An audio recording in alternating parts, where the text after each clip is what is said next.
Welcome to the Kit Car History File series, where we'll be going through the industry's past. We'll be visiting old marks of long ago, some modern ones, some mostly older stuff. A lot of archive information with photographs and information on the cars they made, the people involved, and what happened to them.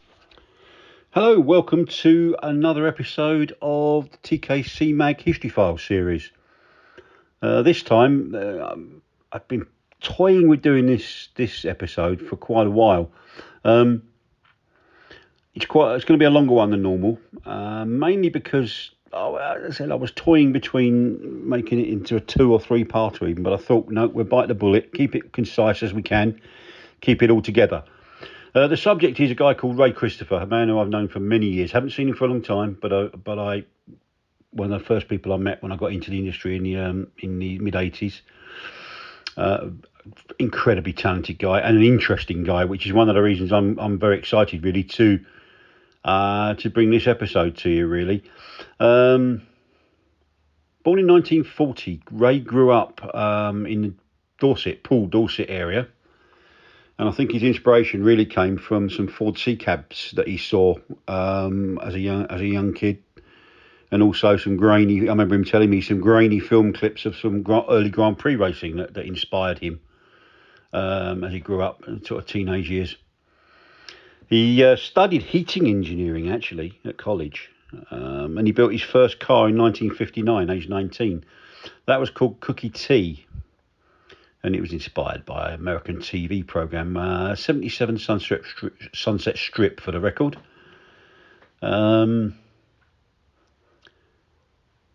And that's kind of how he cut his teeth, really. He would later go on to meet some famous car builders of that time in the States, Norm Kurosky, George Barris, Dale Starbird, people that he always tipped his hat to. As a nice little aside, and not a lot of people know, well, probably in the last 25 years they do, because I've been telling and writing it enough. Lovely little aside, Ray had a lovely little sideline career as a professional wrestler. He started that in 1960, and he fought under various stage names. I remember him telling me. Anyone that watched World of Sport on a Saturday afternoon probably he saw Ray without even knowing it. He had several stage names. He told me Alan Mckay, Tony Corbett, and the best of all, he took his turn. I think a few people did this one. He took his turn as the Mummy. And he'd later be, I think he was Southern Area welterweight champion. And his specialist move, again, this is hilarious, but absolutely true. His specialist move was called the Nagasaki Chufflock. And apparently he told me he was the world's only exponent, but there we go.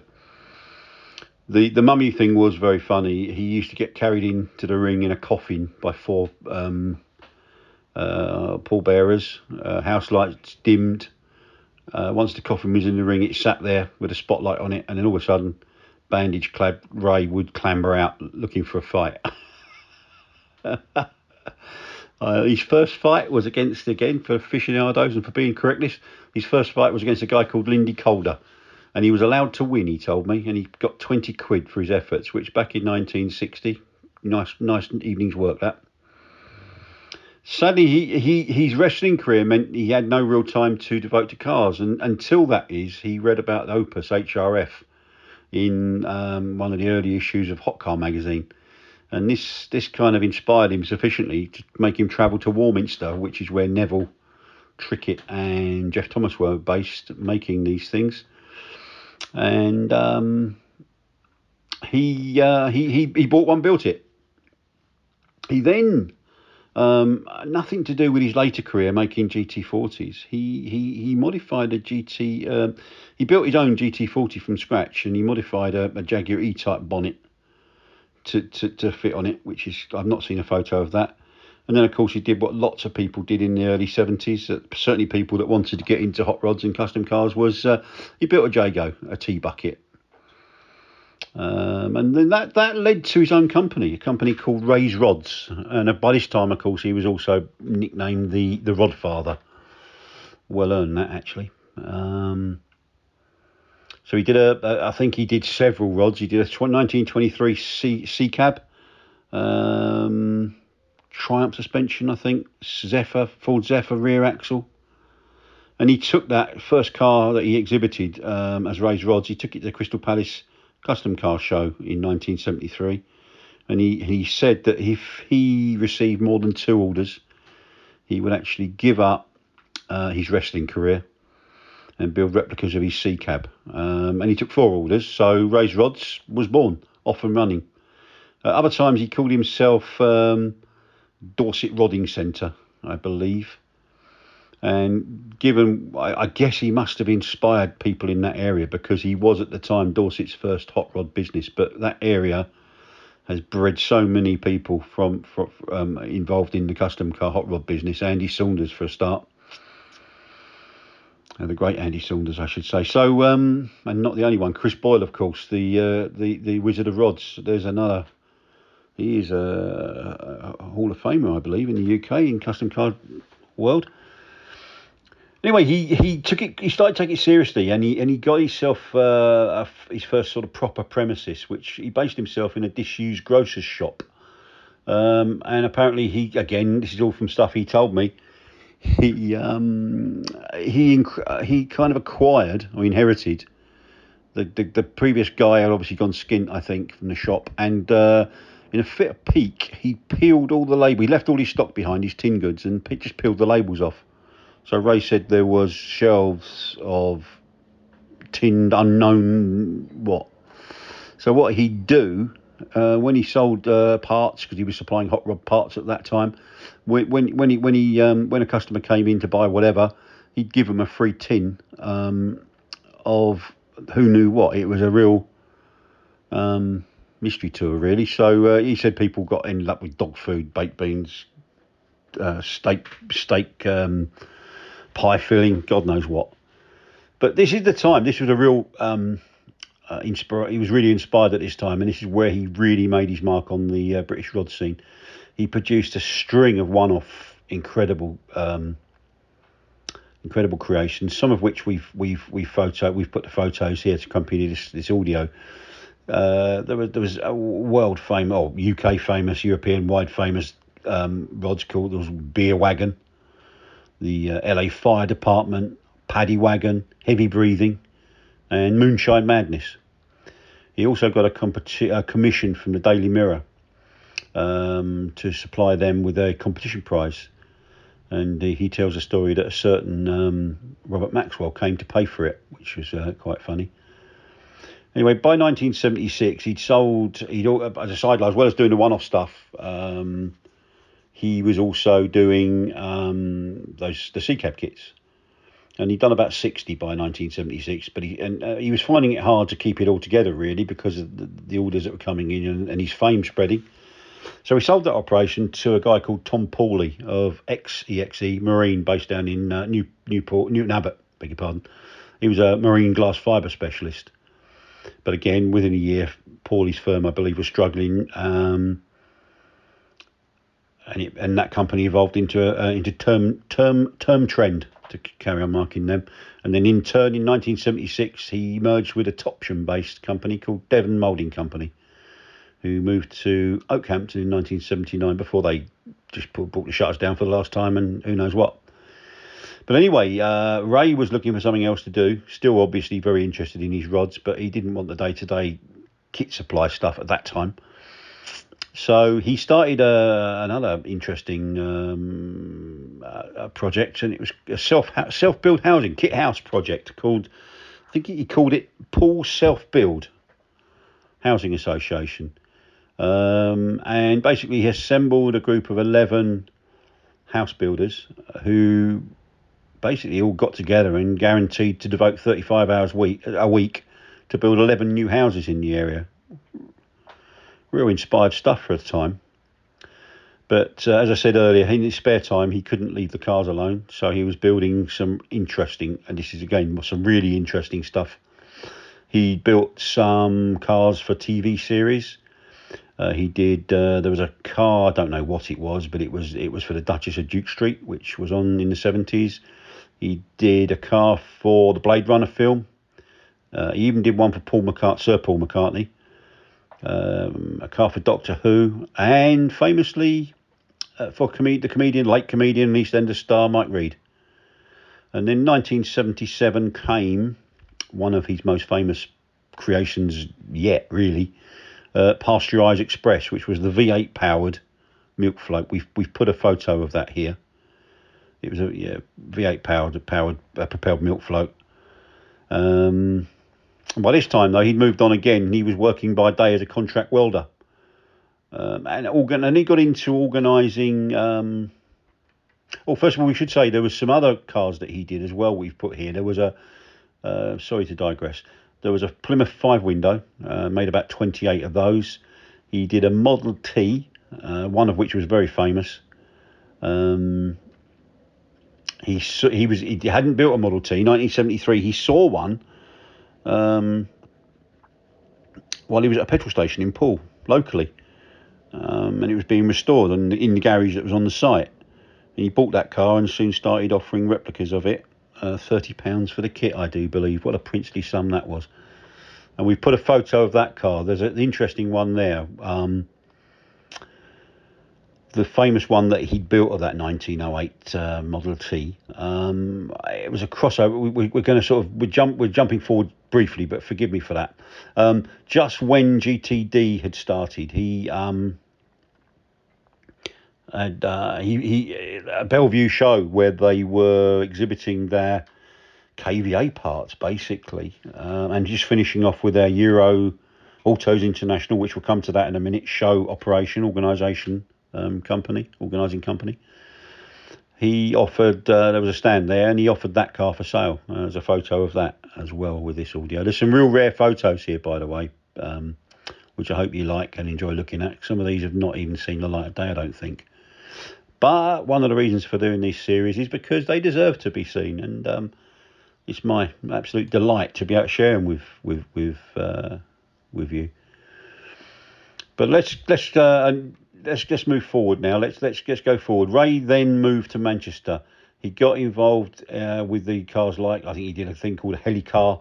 He did another notable car for a local builders merchants called Cement, which was basically a V8 powered cement mixer, and they actually used that as a promotional vehicle for many years thereafter. But so Ray, he moved to Manchester, and I think it was the pull of Bellevue, which for the northern area was the place it was the place for not only Speedway but for custom car shows and such like. There was a massive interest in that in Manchester area, and that's where he kind of gravitated to, really. He joined forces with a guy called Graham Kelsey, and also another guy called Roger Attaway. And they set up a company called, as I said earlier, Autos International. I think Kelsey and Ray had met at a show originally in Farnborough. And I think Kelsey and Attaway had already been running the Autos International business. And I think Kelsey was looking for some quality cars for the next Bellevue Manchester event, and Ray just happened to have the incredible Pasteurised Express on display. And I think he then did some TV commercial work for the show, and he told me put 20,000 people on the gate as a result of that. Going back to that Model T that he had for sale at Bellevue later on in the early 80s, that car actually won him a prestigious award in America. That's why that car was so sought after, and I think people clamoured after buying that. But then one thing led to another, and I think by this time in the early 80s, 82, 83, Ken Atwell had just launched the first GT40 replica in the UK.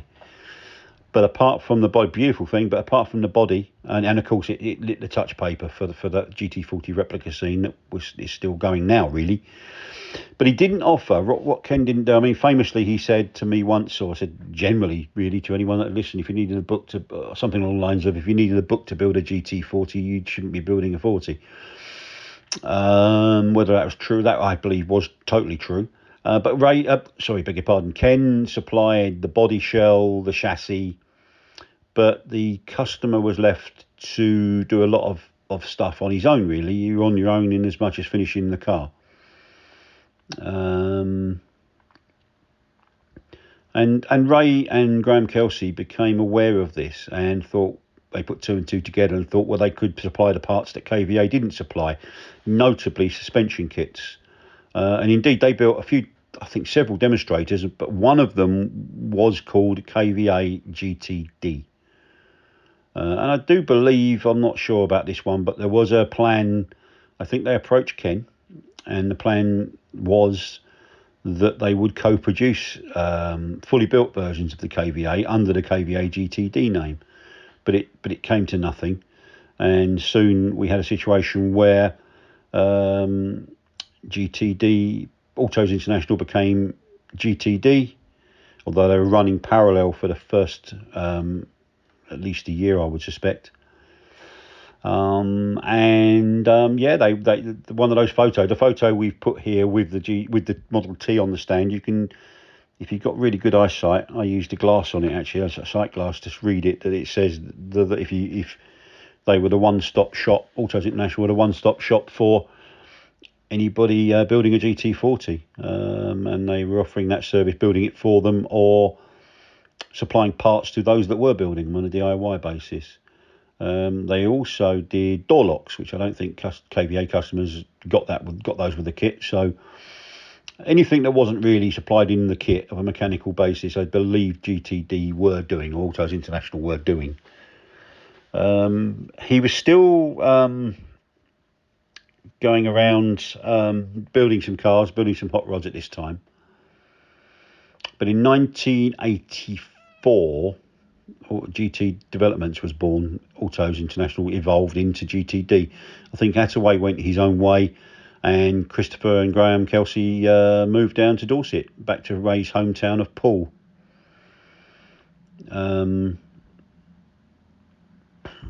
His contacts with the Ford Motor Company, thanks to the hot rod days, stood him in very good stead, because he had some good involvement from Ford, particularly from Ford of Germany, who had real input into various aspects of that first GTD, or the first GTD propers, really. And their first show, I believe, was 1986, could have been 86, at the British Motor Show, International Motor Show at Earl's Court, where who should they be? Who was a stand next door to them, opposite KVA. I do believe there may have been some friction there. Interestingly, GTD, though they sold the GT40 in kit form, they never used that word. They used to always use the term module. In 1987, their kits cost $13,900. They were pretty comprehensive, although if you wanted to go a stage further, they did turnkey minus examples, another American term, but they utilised that term, turnkey minuses, which was basically a rolling chassis without engine and transaxle. They sold that for $26,000, and they sold a good few of those as well. Really, they kind of lifted the game quite a lot, really, when you think about it. I mean, the chassis was ink dipped, and it was plastic coated. Although early cars had Ford V6 engines, they soon changed to 302 V8s, and they tended to favour the Renault UN1 transaxle. Though incidentally, in 1992 there was an announcement of an aluminium monocoque tub for that car, which didn't actually arrive then. It took a while for that to come, but they also made 4 lightweights with an aluminium panel, steel space frame and composite bodies. Probably Ray, I would think, sold well over 600 GTDs, I think, and a lot of them went overseas, but I'm certain that he sold quite a few. The GTD Mark II, GTD40 Mark II, was launched in 1992, mainly in response to demand from Japan. Although it wasn't an exact copy of the Ford GT40 Mark II, it did feature a Ford 302 engine, and it had a different rear body section. It's a weird one that it was more intended to be a Mark II of the GTD rather than a copy of the GT40 Mark II, if you follow. He probably did about 25 of those to Japan. Other models as well. I mean, it shouldn't be forgotten that they did supply chassis for various other people as well, as a sort of separate entity. Their other sort of well-known model, although they only sold, well, it's probably sold less than 10 of them, I think, was a GTD T70. It was inspired because of the success of the GTD 40 and their reputation for pretty good engineering and Ray's history of fine rod building. They got involved. They approached Eric Broadley and ex-top Ford FAV engineers, including Len Bailey and Pat Murphy. And I do believe Eric's son Andrew was heavily involved in helping them source parts for not only the GT40 but the Lola T70 replica. That came about because of their association with Eric, I think. Ray always said that when he first demonstrated, he showed Eric and Len Bailey the first GTD T70 replica. Eric Broadley was very impressed. And he got the full blessing of Eric Broadley. And they approached Specialised Mouldings, who were still in existence then in their original form, who just happened to have a set of genuine moulds because they produced the bodies for Lola. So they were allowed to pull their bodies from a genuine set of Lola T70, beg your pardon, mouldings, and they amended their GT40 chassis and suspension, and hey presto, they put it together in a stunning T70 coupe, Mark II version. Unequal length double wishbones, A-frames at the front with transverse link rears. And Ford or V8, Rover V8 supplying Ford or V8 or Rover V8 supplying the power. There's some conjecture as to whether they sold 7 or 9, but that's neither here nor there really. There was also a one-off for Ray himself, using the underpinnings of the GT40 T70 mashup. Really, he produced a glorious McLaren M8. I'm pretty certain he claims he didn't make any more, but if someone had asked him, he probably would have made one. But who knows? And then the final, they obviously got involved in the Spectre, but that's outside of the remit for this audio video, shall we say? The final GTD Ray Christopher Graham Kelsey project was an intriguing little thing called a GTD Sports Star, little 2-seat sports car. Put me in mind really, I suppose, of the Suzuki Cappuccino or Honda Beat. It was commissioned from a Chinese company, intended for their domestic market. When it all fell through, GTD launched it, but they ran into issues with that, and it never proceeded. But it did feature a really innovative thing they called a uni chassis, which in essence, it was a folded and welded backbone structure with outriggers that were sandwiched between the upper body and the floor moulding, which in turn effectively produced a very rigid little monocoque structure. And a clever rear panel, which when removed revealed a sort of an emergency 2+2 configuration. Although if you were over about 4 foot, you wouldn't want to spend any time in the back there really. Great little car, a really great little car, Fiesta Mark II based, with the accompanying Ford engine. But there we have it really. As I say, I haven't spoken to Ray for a long time. He stepped away from, effectively, I suppose, retired, although I don't think you could ever say that about Ray. I don't think he fully retired. But he sold, GTD was sold in year 2000 to a couple of businessmen from Sutton Coldfield area, Roger Marsh and David Bees. They changed the name of the company to GTD Supercars. Ray's son Paul remained with the operation for a time, and but sadly by 2004 it had all run out of puff, and the doors came down, or doors were shut and the shutters came down. Real shame, sad ending really. But make no mistake, GTD had, as Ray had in his other life building hot rods, has left a massive legacy really, and I'd say they were one of the great, can't say kit car companies, module companies of in the history of the industry. I would definitely say Ray was a smashing fella. He was always very kind to me when I used to speak to him quite a lot back in the 80s, 90s. Always had that aura that he was, when it came to cars, he was a bit special, and I like that about him. There was something very likeable about Ray. But anyway, that's brought. Sorry that was a bit longer than normal, but I think we needed to get all that information in there really, and I hope you really enjoyed it. My name's Steve Hole. I'm editor of TKC Mag and Total Kit Car. Don't forget to visit our website every Friday. We update that with news and views on the industry and little snippets that of information that we hope you might enjoy. Some say it's all trivia, but I say it's trivial pursuits. But there we go. And we're very serious about what we do. This series of History Files is done in association with our video editor, Neil Winnington, over at Enwin's Motors. So if you would be so kind, I think I always say this, so forgive me if you've heard this. I'm not sure which episode number this will be, but you've probably heard it in every other episode, but forgive me.